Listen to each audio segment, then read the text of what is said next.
All right. Well, thanks for joining us with our Raising Your Dairy Best Heifer webinar series. This is season 2. My name is Jennifer Bentley. I work with ISU Extension and Outreach as a dairy field specialist housed in Northeast Iowa. And today we're going to be talking about grazing and pasture management with heifers.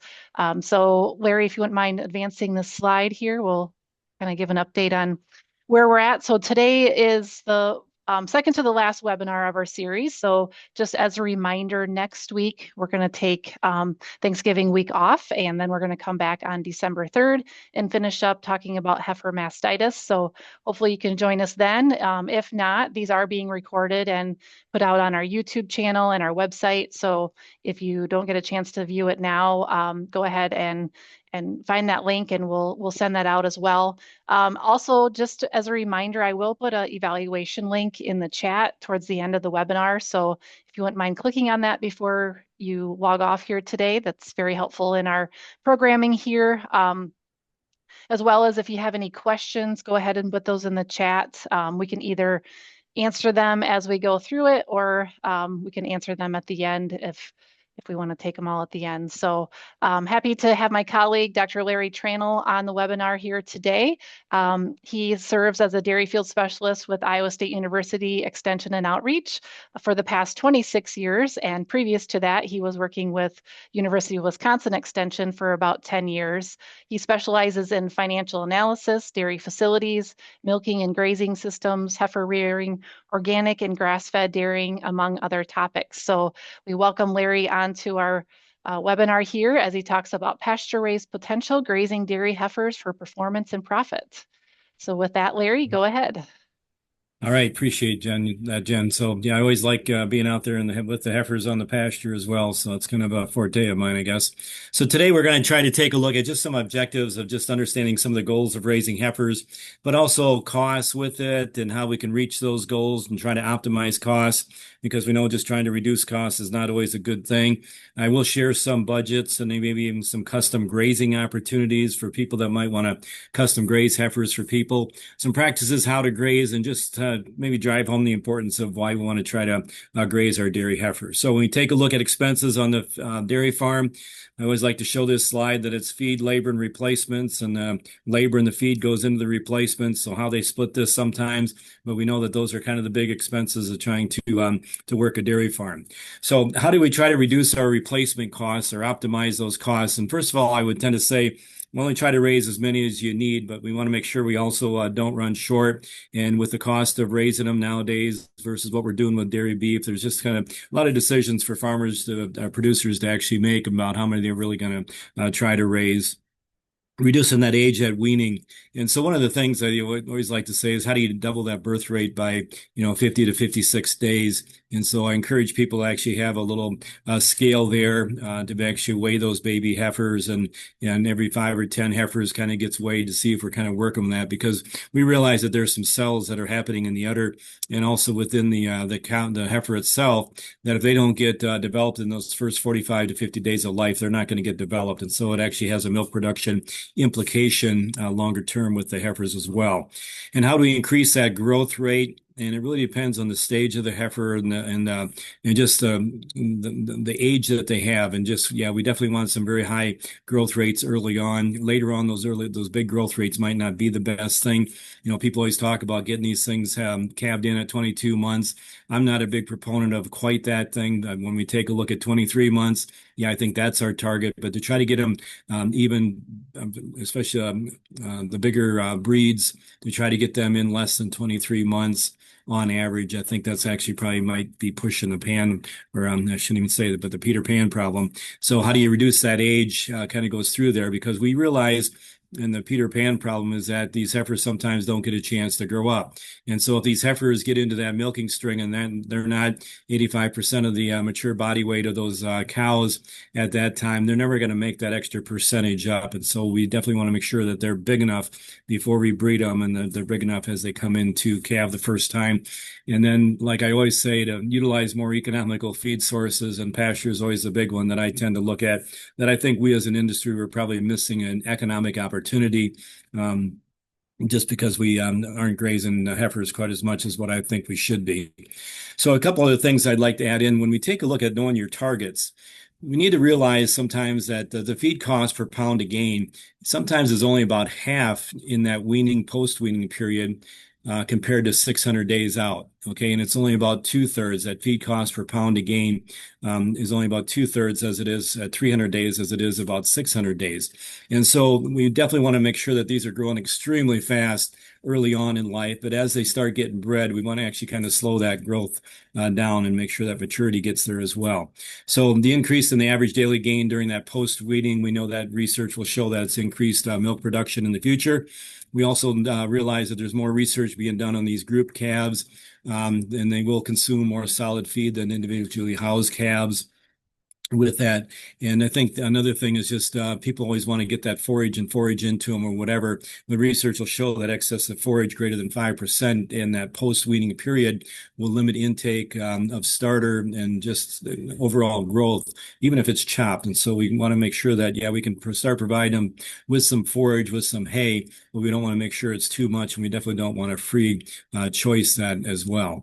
So when we take a look at post-weaning diet specs, okay, we're just going to notice that as these calves are younger, the nutrition plane is higher. Okay, it's a very simple one to take a look at. As crude protein, it needs to be a little bit higher in the early ones, and these are up until about 8 months or whatever. The NDF, which is an important piece that we're going to talk about, the neutral detergent fiber, and we take a look at dry matter intake. That's a very big piece about dry matter intake on calves and heifers. So the energy that goes into them, yeah, so the energy load can actually go down. And so less than 100 days, yeah, the forage less than 8%. Start increasing that when it gets up into that 8 months, we take a look at. And so people sometimes ask me, well, is grazing a good thing when these calves are small? And I say, well, definitely not. You can put them out there and maybe they learn to get a little supplement and things like that out of it. But yeah, we definitely want to make sure that we're grain supplementation in the early pieces of the life of the calf. So University of Wisconsin kind of shares that there's the NDF is so very important. I think it's a very simple finding, but it's a very important finding is that NDF is actually about 1% of body weight. And so as we change the NDF, the neutral detergent fiber of these rations and of these diets, it's actually going to change the dry matter intake and the cost of doing business with it. So as an example, corn silage, if it has low NDF diet, well, they'll actually eat more of that. Than heifers that are consuming like high NDF diets. And so when we take a look at people asking about their budgets and asking about what's the dry matter intake, it says, well, it really depends on what that NDF of your diet actually is. So a heifer dry matter intake as a percent of body weight, they always throw around, 2.25 or 2.5% of total body weight. But I think it's important for us to realize that a calf is probably about actually, this should be switched around. The calf is actually about 3% of her body weight, and the heifer is actually about 2%. So I apologize for that slide, but it's a 1% difference in a baby calf versus a heifer that's just about ready to calve. So again, the low NDF diets increase our dry matter intake. The high NDF diets, they decrease the dry matter intake. So as we're doing budgets, again, that NDF is actually an important piece of it. So to drive this point home, if we're looking on the top left over here with this 359-pound heifer has a dry matter intake of just, shy of 3% of its body weight, 2.9% pretty much. But we've got a big mature heifer that just came into the string and the milking string, and she's got a mature body or dry matter intake of close to 2%. So that difference between 2 and 3%, that's why, again, I say that previous slide I had those numbers backwards and apologize for that, but that's kind of where this data is actually coming from. So how big should these heifers be at breeding and calving? And so I like this little diagram here. So when we take a look at puberty at 45 to 50%, at breeding around 55, some people say this up to 60%, at calving that 82 to 85% of body weight, that's without the calf. Okay, so pre-calving is going to be in that 90 to 95% if that calf is still in the belly. And so the bottom line is the mature body weight is the average of these third year animals on the herd. So we don't want to take our cull cow weights because sometimes those are sick. They might be a little thin. Sometimes they might be over conditioned. So that might not be a good way to actually do it. But we need to get that mature body weight of the calf, or the cows, of the herd, which is basically going to be that third lactation on average. So we want fast growth. Bottom line, again, in this early stage here, we actually want to slower the growth rate, but we want to make sure that we're not calving these in too young or too small, because again, those once they get into this first calving, if they're 5% too short or too small, they're never going to make that up by the time they get over here. Okay, so again, that's the Peter Pan problem that we need to worry about. When we take a look at Wisconsin's done some great job doing 2 years of a study in 2013. And I think the second one was 2018.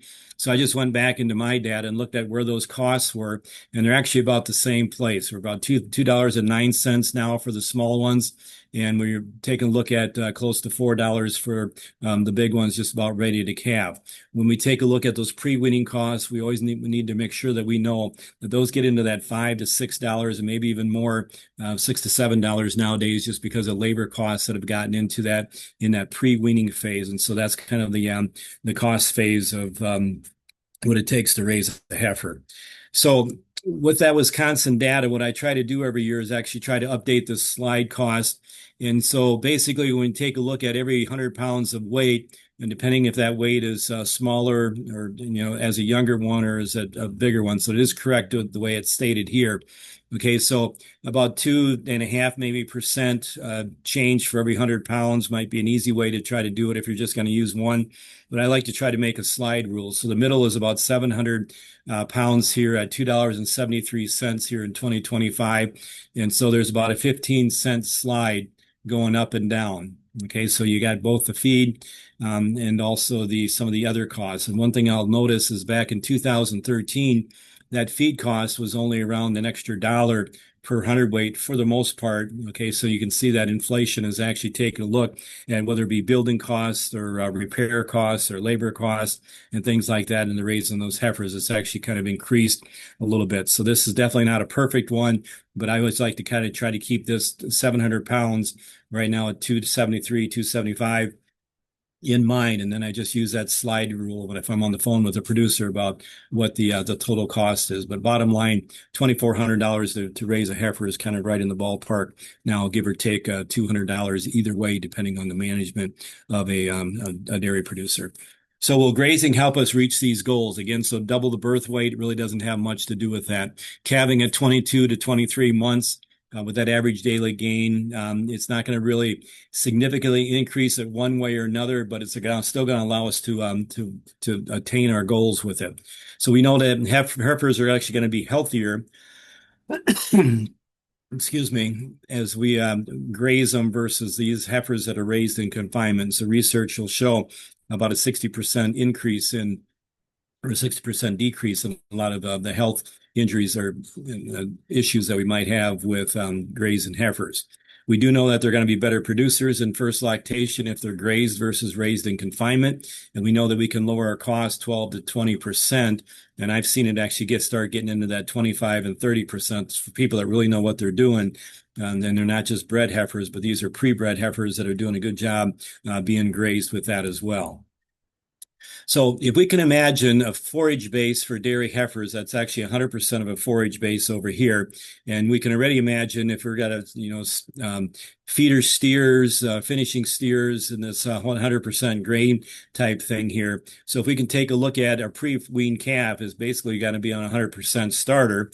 And when we take a look at bred heifers, they can actually be on 100% forage if it's really good forage without any grain needed. If it's rotationally grazed, then it's grazed at proper heights and things like that. So in between, we might be looking at a post-wean calf here, 90 to 95% starter. Remember, I said less than 5% forage after, just being post-weaned. And then when we take a look at the pre-bred heifer, can still have some very extremely high forage diets and possibly even be in this 100% forage. Again, depending on that NDF of the forage, because we know we can actually raise them pretty good there as well. And then this middle part, again, the difference is going to be that NDF and what that NDF at 1% of the body weight actually means for their dry matter intake and what that ration is going to work with. So if rotational grazing looks like it's going to be more milk, it's going to be healthier animals, it's going to be less cost. So what's not to like about the system? Well, there's a lot of different management needs in there. There's worms and there's weather and there's consistency of the forage from one day to the next. There's fencing, there's lightning, water, cattle escaping, so bloat, different types of things that are actually going to work with it. So it's not a simple system. But for those that actually get the system worked out, I think it actually can pay off some very big dividends. Some people just don't like the cattle being outside or just getting a call in the middle of the night sometimes. Your heifers are out. Or what I like is when I'm grazing something that looks like corn, it might be some sorghum Sudan grass. And all the calls that come in and just say, "Do you realize your heifers are in your corn?" And I said, "Yeah, I put them there this morning." So it's just a lot of different types of things that can happen that people might not like the heifers being out there on pasture. So when we take a look at the economics of it, and take a look at returns on this, and I know this is a very busy slide, but when we take a look at all the things that kind of go into setting up pasture systems and working with all the labor and things like that on a per acre basis, and then we take a look at all these total expenses, and then we take a look at what the what a like a per pound of gain could actually be. And so, back in the day, $1 gain for every pound that I was getting on that was actually pretty good. So so I used to raise my heifers myself on pastures, and sometimes they were custom, sometimes I owned them myself.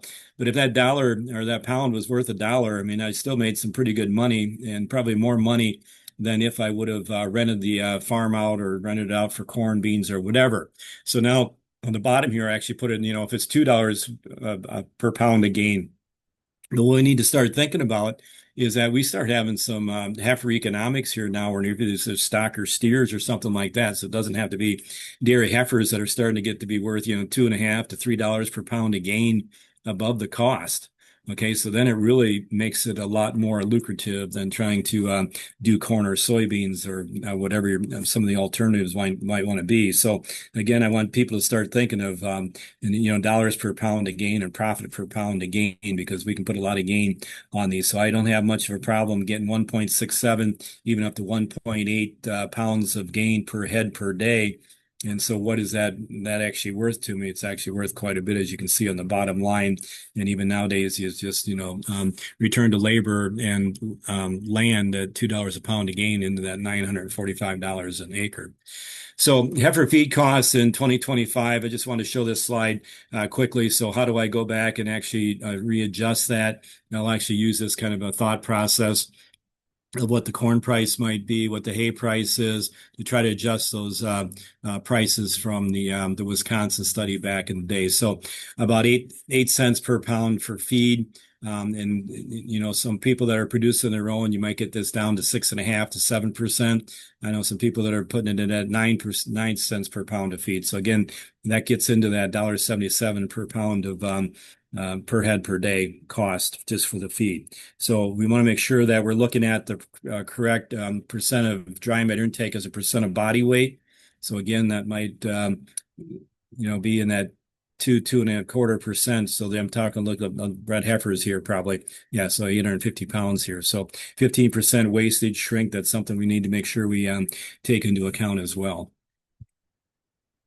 Okay, so the land and labor costs tend to be the two biggest costs in custom grazing. So I'm just going to change gears a tad little bit here right now and just take a look at, if I'm going to custom graze. So we've got some property around by us that's $325 an acre. Not a big deal. It's crop ground that's turned back into pasture. So if I'm custom grazing that, what might I need to charge? So if the land is only $100 versus $325, this analysis would go at break even at about $1 per head per day, or about 60 cents per pound of gain. And so if I was going to charge with my $325 per acre, I'd be at that $1.75 per head per day, and probably $1 per pound of gain. Okay, so land value is actually probably the biggest cost. Okay, of actually changing what this is. And so some people talk about that they can do it for this. And I'm sitting there, well, yeah, that's because you're on that cheaper land and you're still getting some pretty good dry matter intakes with it as well. So that's kind of an important piece to keep in mind. So the downside on the lower quality land might be lower daily gains, more feed supplement needed. So again, just bottom line is land cost is a huge variable. So I wanted to alert people that we do have some dairy budgets. They actually need a little bit of an update. They've been updated, I think, in 2023. So they're definitely due for an update here. But it really hasn't changed that much in the last 2 years. Even some of the feed costs are actually pretty good. So I just want to alert people, the bottom line on this one is still around $2,300 to raise a heifer. And the previous example, I showed you about 24, but that's just kind of the difference of what a manager could do with it as well. So I have a grazing version of a heifer stocking rate calculator. And bottom line is where you see the blue fonts is kind of where you can put the inputs. So here I'm going to graze for about 210 days with a heifer that just got bred, just confirmed bred. This is my dry matter intake, my feed wastage rate out on pasture. And I tend to do something where we actually have some supplements going into this. And this might be more of a forage supplement versus a grain supplement.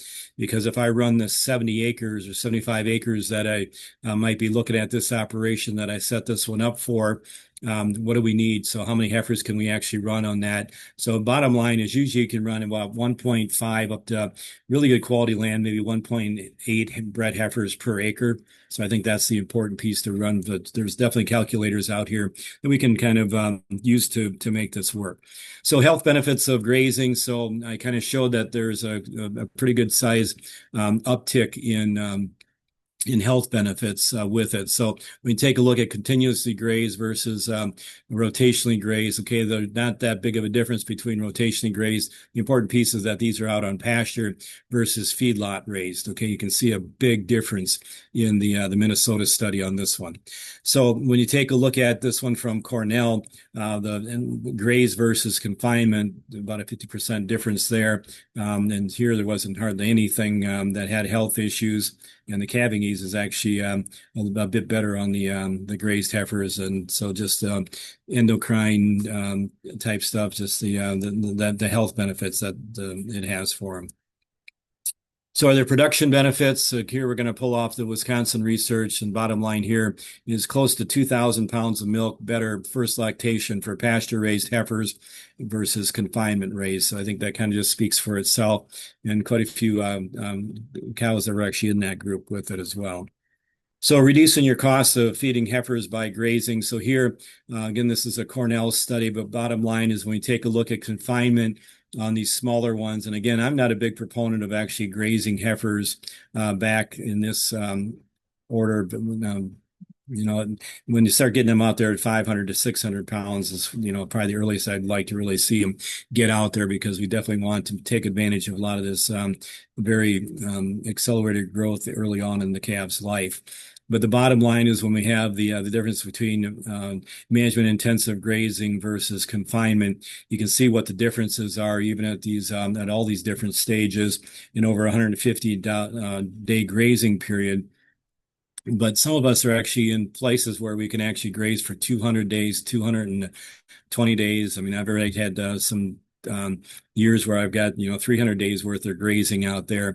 And so when you take a look at the difference between this on even just 60 heifers, I mean, it's a pretty good sized chunk of change. And so I think it's pretty pertinent that we just realize that there are some serious economic benefits, financial benefits to grazing the heifers versus raising them in confinement, which is why I'm kind of trying to help promote, I guess, in a sense, larger dairy producers to find people that would like to just have a job custom grazing heifers spring, summer, and fall, get them out on pasture and raise them, because you can pretty much pay that producer what it costs for the feed. So in my one example, I might do the $1.77 per head per day charge, and that's all they have to pay for it. And I think the grazer would make out quite well, and the producer who owns the cattle would make out quite well as well. So now we're going back to this NDF thing. So if I have pastures, and I tend to, and have 45% NDF or lower in these pastures, when we start having a bred heifer here, they need no supplement whatsoever. And so when I was raising heifers and grazing heifers in this stage, bottom line is that they would get maybe a pound, pound and a half of supplement every other day. And that was mainly just to get the mineral or sometimes a bloat guard type product into them. And so that's when we take a look at that jar that was 100% forage. This is what we're taking a look at.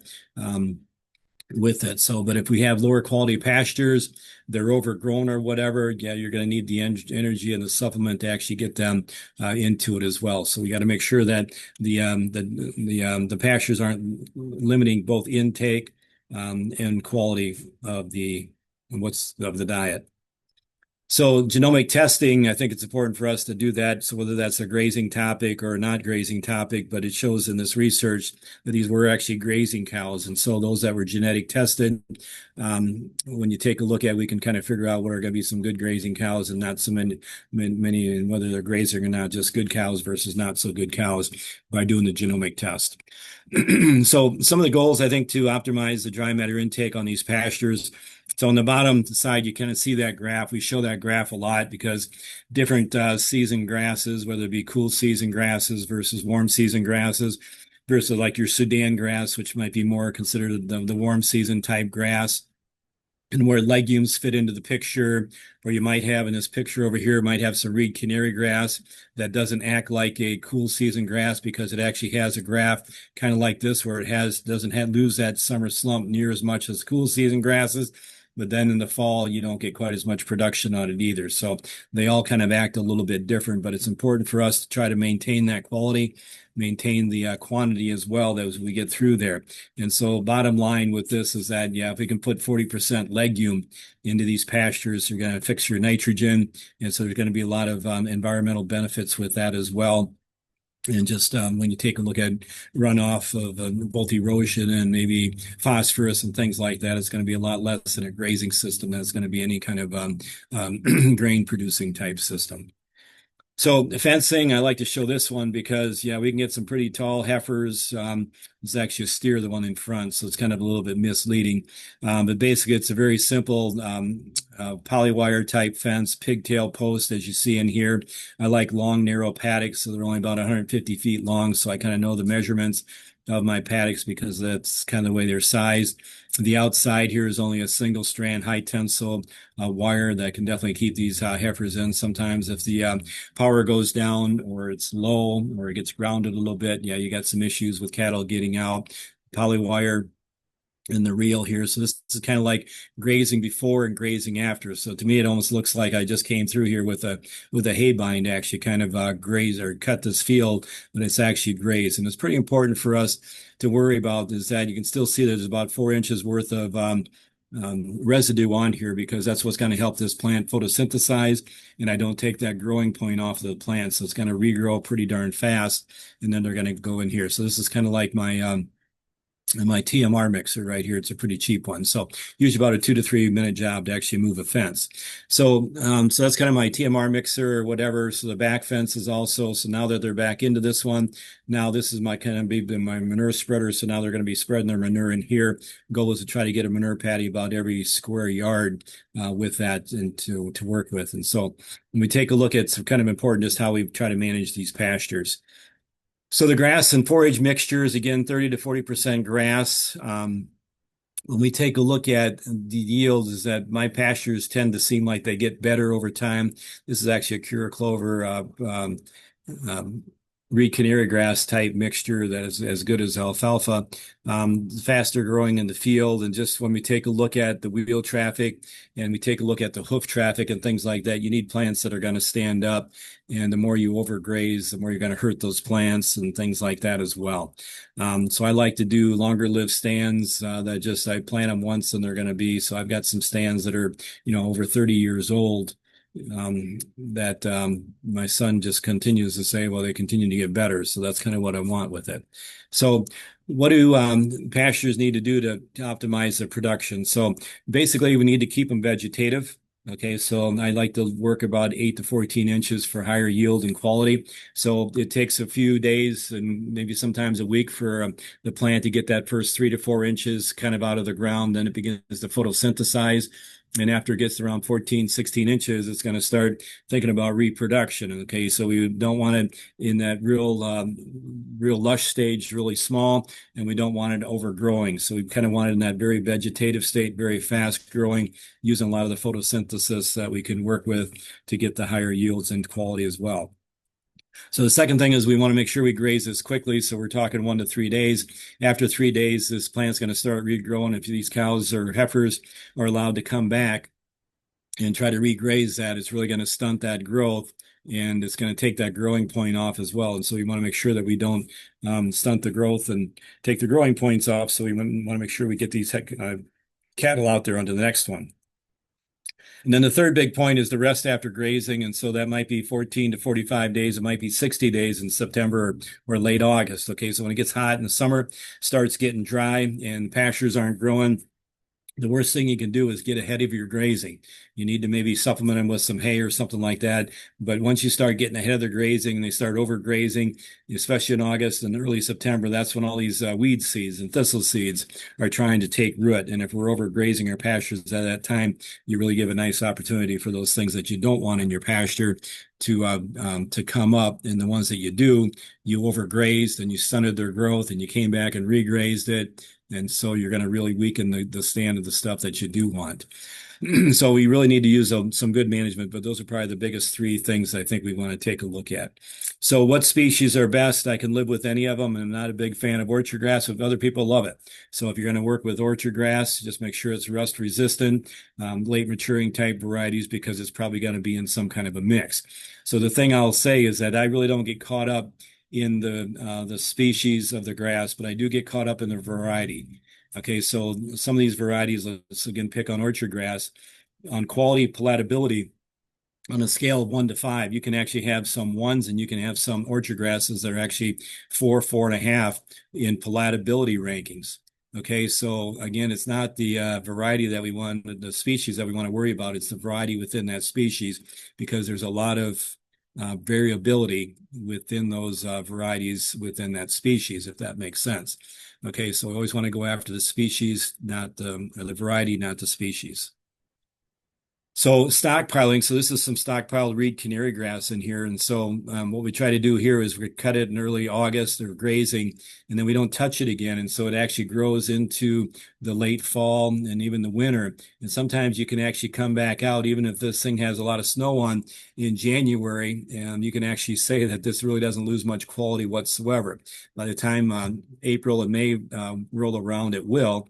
But January and February, this can still be some pretty high quality stuff. And so stockpiling, I think, is quite a talent that people should be working on a little bit more. But when we take a look at the whole system, is that, again, we can probably graze for 9, 10, sometimes 11 months. And so for people that develop a system, whether it be custom grazing or doing their own, they can really reduce a lot of costs with grazing throughout the year, not just during the spring, summer, and fall, or 6 or 8 months like some people think they can.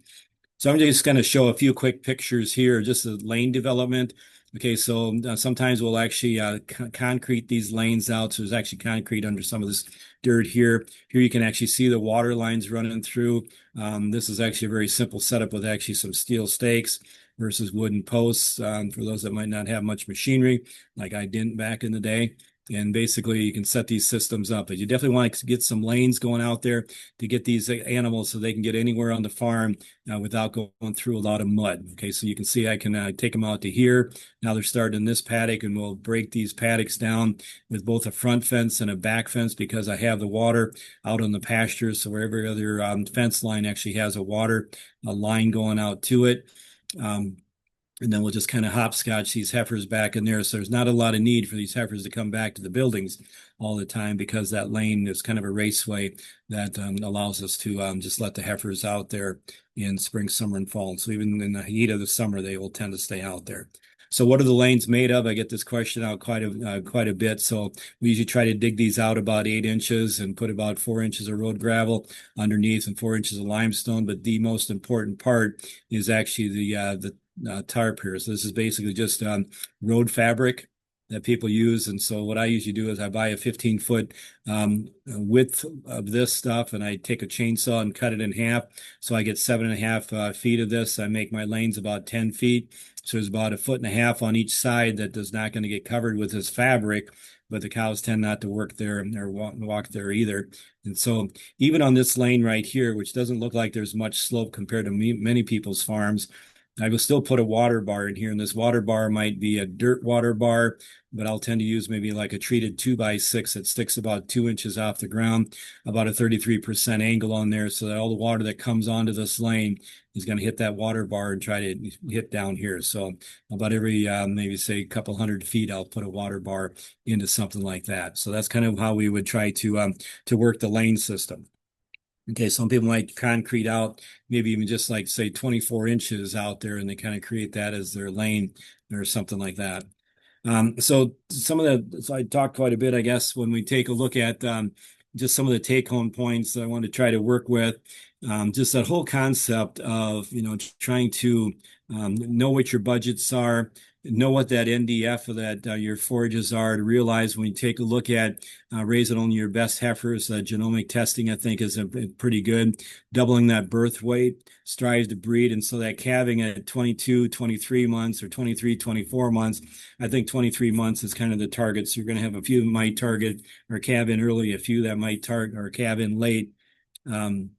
But I think when you take a look at what we do with that, you just want to make sure we don't have that Peter Pan problem where they don't get mature enough, because that's going to cost you not just in the first lactation, that's going to cost you in every lactation. So again, using the grazing whenever possible. I also do have a spreadsheet for those that might consider custom grazing heifers for somebody else, to actually kind of figure out what it might cost to actually do that, knowing the benefits and things like that.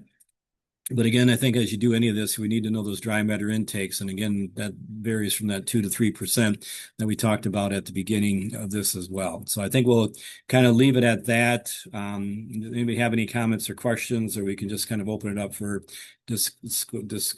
discussion. Okay, so I see there's one question: with any experience with virtual fencing? And yes, we do. We actually do use some virtual fencing on the farm that my son runs right now. So we're kind of just testing it out. Some of the virtual fence things I think work better than others.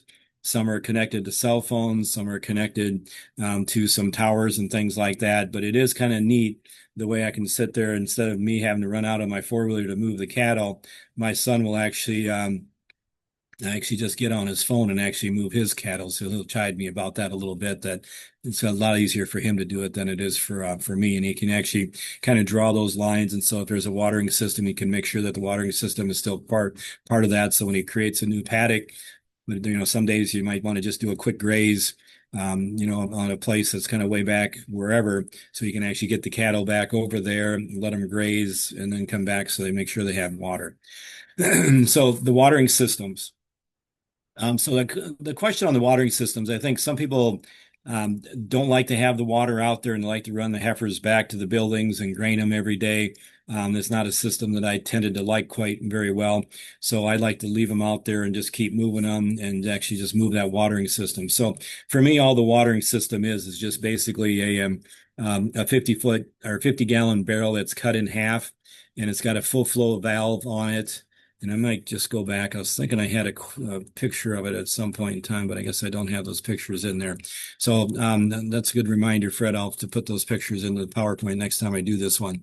But basically, it has a full flow valve in there, and it's designed so that only 2 cows can actually get their head in there. And you have to have full flow valves in there because they can't empty this thing. So even when it's hot, you can't have them just always, herd of 50 cattle trying to get at this water. This water's got to stay with them at all times. And I think over the course of maybe 5 years of grazing, I might have had only 1 or 2 times where they actually knocked it over through the night, where the water ran all night. But for the most part, it's a pretty foolproof type system. Okay, so but again, the goal is that they have to come in. So you just figure out some little contraptions to get a full flow valve on some kind of a smaller tank. And so some people buy these, flatter type tanks where the water is only like, say, maybe a foot deep. and 3 or 4 heifers or cows can actually get that in there. But that's kind of the water systems are actually pretty simple. So when I move my heifers from one paddock to another, I'll just throw that watering system. Either I'll just drag it by hand because it's not that heavy.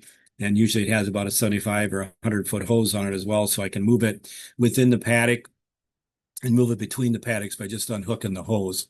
And so as these water lines go down, say a long, narrow strip, there's a water line going down that fence line. And in addition, I can put a 75, 80-foot hose right on the tank as well, so I can keep moving the water tank because I don't want to keep that water tank in the same position all the time. So I'm not a big fan of stationary tanks either. Other comments, questions? Thanks, Larry. And just as a reminder, if you have questions, you can certainly put them in the chat, or we're a small enough group, you could also unmute if you want to. I also did put the evaluation link into the chat, so if you wouldn't mind, before logging off, clicking on that and taking that evaluation here. Larry, as we wait maybe for a few more questions here, I did have a question on just pasture management, and I know you stress the importance of making sure that the grass was in a vegetative state for best quality. But do you find farms that work with heifers following cows? So kind of a let the cows have the best and let the heifers graze the rest kind of situation? Yeah, so it's kind of, we call that kind of a leader follower system. I think for the most part, it's kind of fallen out of favor. Just because we realize that we want to keep these heifers growing. And so if we're in a system where we want that milk production, so then basically the cows will take half and leave half. And then if we bring the heifers in, they will, from that half that's left, we still want to make sure that the total of about a third of that is still left with it. So if the heifers come in, they're actually on a pretty quick rotation just to kind of glean that little piece. And once we start taking that high quality stuff away from the heifer, then we need to bring them back to the barn and grain them. Okay, so I think that's kind of why it's fallen out of favor. Once people start realizing that they can get these gains of the 1.67 to 1.8 and even 2 pounds a gain with it, without any grain whatsoever. It's really simplified the system for them. And then I think it comes to mind, Fred, working with your the dairy beef type ones. And so if we have a dairy beef cross on these things, I mean, we're starting to talk 2.5, and sometimes up to 3 pounds of gain per day on some of those animals without much of it. And so when I talk about the heifers, I talk about the bred heifers. Now, if I'm going to start talking about a steer that might be a beef dairy cross, okay, now we're talking in that 450 to 500 pounds up until they're finished, or they're before they go into feedlot at about 800 pounds. So that's the target of the animal that I want spring, summer, and fall on my farm to try to put that gain on them. So different classes of livestock might be fit the ticket better, I guess, for different farms with it. And then I see any questions on the breed differences. We've got, whether it be Holsteins or Jerseys, whatever, your colored breeds are going to tend to graze better. But if that's all they've got, our Holsteins sure do quite well out there as well. So they're not quite as heat tolerant. So sometimes, yeah, if it's a really hot day, I might be bringing them back in with the Jerseys. I never worry about them out there in the heat as long as they've got water with it. So any breed can actually have those gains. And I was doing most of that with actually Holsteins. All right. And I had another question that I wrote down here. In that Cornell study, when you talked about the health benefits of especially the calving ease, I was kind of interested in that. So are they actually calving out in pasture? And is that where you're seeing that, I guess, benefit to the calving ease? I don't know exactly sure if that study would actually have them calve in the pasture or not. Okay, so I'm gonna just without knowing that, let's just say that's immaterial. What you tend to find is higher levels of intake of, maybe it's like a vitamin E. So what the research will show is that the endocrine tone with those heifers is actually a lot better, which I suspect is going to get into some of the calving ease and things like that with it as well. And so if the tone of the reproductive tract and the birthing tract is actually better suited now for that calf to come because they're being pastured versus raised in confinement. So I'm thinking that's kind of the ticket there. All right, thanks for clarification. I don't see any other questions in the chat at the moment, so um, just want to remind the people on the call here today, this is recorded and we'll get it up on our YouTube channel within a week. So it'll be out there, as well as clicking on the evaluation link. And just as a reminder, our next webinar is coming up on December 3rd. That'll be the last one for 2025. And we're always looking for more topics, so you can also put those in the evaluation if there's something around heifer raising that you're interested in that you want to learn more about. Certainly give us that feedback and those comments. So with that, Larry, I think we'll conclude here today. I appreciate you being on and hope everybody has a good day. You're welcome. Take care.